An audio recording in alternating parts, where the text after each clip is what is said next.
Em a nossa exploração de hoje, o roteiro está dividido da seguinte forma. Primeiro, a intimidade do sujeito. Depois, Sol e inteligência psicológica. Saturno e a aporia. Júpiter e Marte. E para fechar com chave de ouro, Vênus e a Lua. Então, começando com a seção 1, a intimidade do sujeito.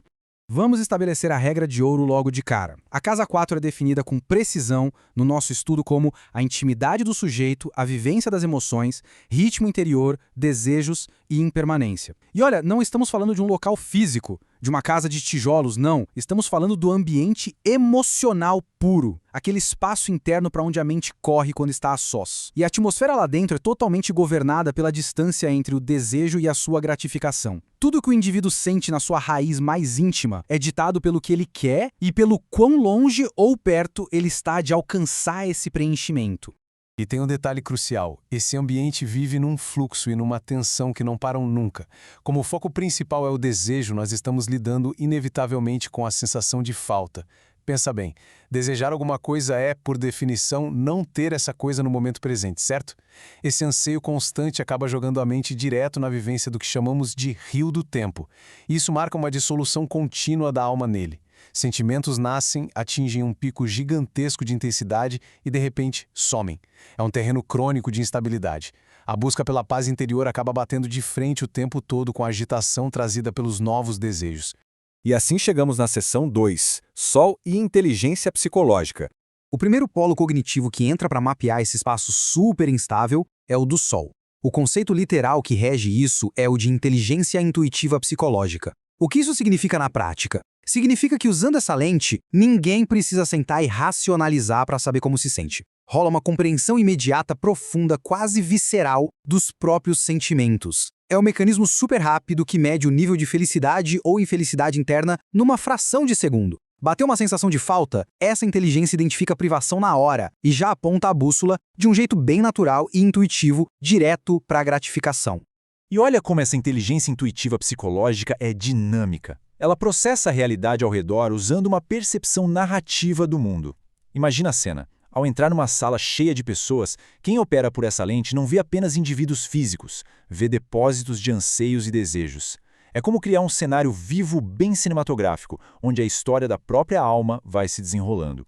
Junto a isso, existe um sentido de tempo super profundo e uma antevisão claríssima da impermanência. Existe aquela certeza íntima de que todo humor, da alegria mais eufórica até a tristeza mais densa, é impermanente e faz parte natural do enredo. Avançando agora para a seção 3, Saturno e a aporia. Agora, pense no extremo oposto dessa fluidez toda. A lente de Saturno chega impondo uma percepção bem dura, que chamamos de insubstancialidade do sujeito desejante. O que acontece na mente sob essa operação é algo que quase beira a paralisia. A própria alma e esses sentimentos de falta começam a ser vistos como algo incômodo e frágil demais. Dá aquela sensação pesada de escravidão em relação ao objeto de desejo. O simples fato de depender de algo de fora, ou algo fortuito, para se sentir bem internamente, isso acaba gerando uma repulsa silenciosa contra essa condição vulnerável de ser alguém que precisa desejar. E é bem aqui que esbarramos num bloqueio brutal. A tentativa agora é desesperada, tentar entender esse estado de desejo pela via lógica, fria e estruturada. É um esforço gigantesco para aprender emoções super efêmeras em certezas imutáveis. Só que tem um problema estrutural nisso, né? Para analisar racionalmente uma emoção, é preciso dar um passo para trás, observá-la de fora. E fazer isso, inevitavelmente, esfria e desmonta o próprio sentimento que se tentava compreender. Então fica a grande questão: como racionalizar o que nasce do acaso? Como achar lógica na necessidade de um afeto que apareceu de forma totalmente acidental num momento específico da vida? Essa exaustão intelectual desemboca diretamente no que é definido como a aporia do desejo, a impossibilidade de racionalizar o desejo, cujo objeto é acidental. É literalmente um beco sem saída lógico e existencial. Castelos conceituais enormes e esquemas mentais super complexos são criados só para tentar dominar, justificar ou explicar uma simples necessidade afetiva. E o resultado prático disso? Muitas vezes é uma falta crônica de motivação, uma aridez emocional e uma melancolia que não passa. Afinal, forçar a barra para a mente puramente racional, domar um espaço que é pura emoção e impermanência, é entrar numa batalha que não dá para ganhar. Colocando essas duas mecânicas lado a lado, a gente enxerga bem o contraste da condição humana. De um lado, a inteligência intuitiva deixa a navegação fluir, A aceitação narrativa permite que o indivíduo dance com a impermanência, sentindo a dor e a alegria como parte da história da sua alma.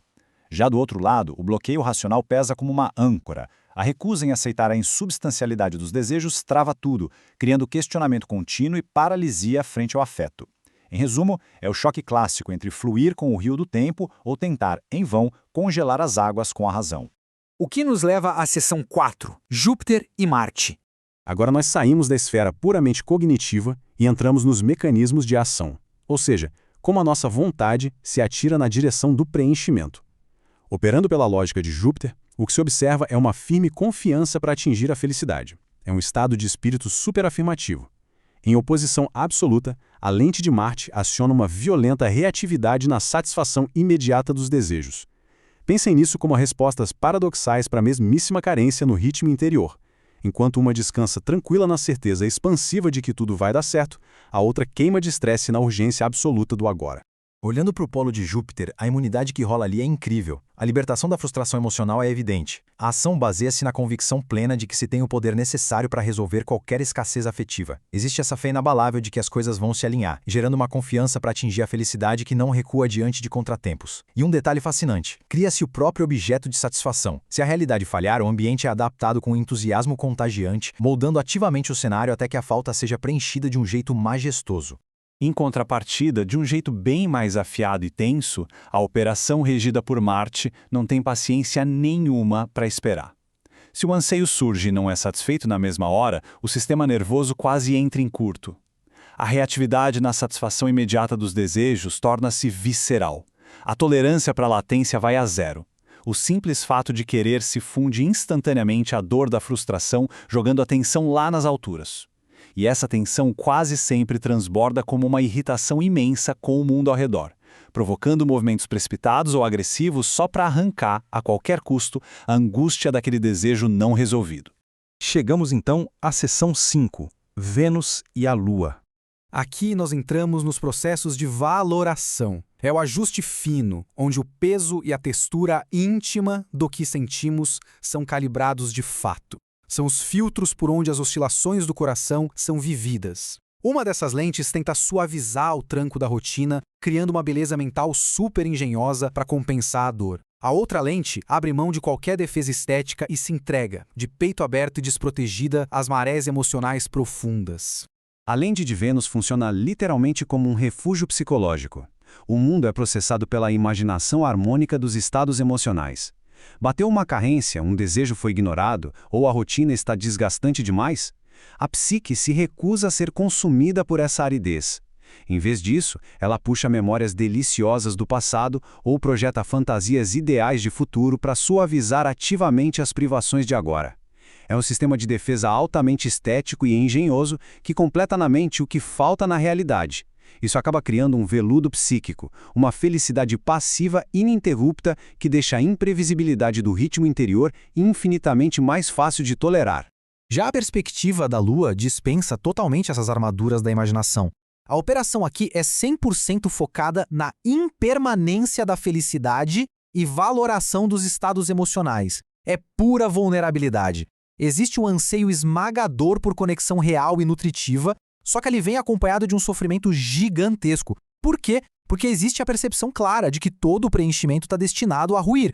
Essa alternância visceral entre ter uma necessidade profundamente acolhida num momento e cair num vazio gelado logo depois cria uma flutuação extrema. Viver sob essa lente vira um balanço poético e doloroso entre o acolhimento do presente e a certeza da sua futura perda. Quando a gente observa a arquitetura completa desse aparelho psíquico, a sofisticação da intimidade humana fica exposta. Esse ambiente interno cheio de desejos é decodificado espontaneamente pela inteligência intuitiva psicológica, mas pode ser totalmente congelado, ao mesmo tempo, pela insubstancialidade do sujeito desejante e a aporia do desejo. Na hora de correr atrás do objeto almejado, o impulso oscila loucamente entre uma grandiosa confiança para atingir a felicidade e uma ríspida reatividade na satisfação imediata dos desejos. E no balanço interior diário, as emoções ou encontram um conforto estético na imaginação harmônica dos estados emocionais, ou se entregam fatalmente à impermanência da felicidade e valoração dos estados emocionais. Então, percebendo que a base de qualquer ser senciente é esse abismo irrevogável entre a falta e a satisfação, fica um pensamento final provocativo. Será possível, através da evolução ou do refinamento interior, dominar ativamente a engenharia dos nossos próprios anseios, construindo, enfim, uma psique livre de tensões? Ou será que a consciência humana está fadada a servir para sempre e apenas com uma lente complexa que testemunha incansavelmente o eterno e impermanente fluir do tempo através de si mesma?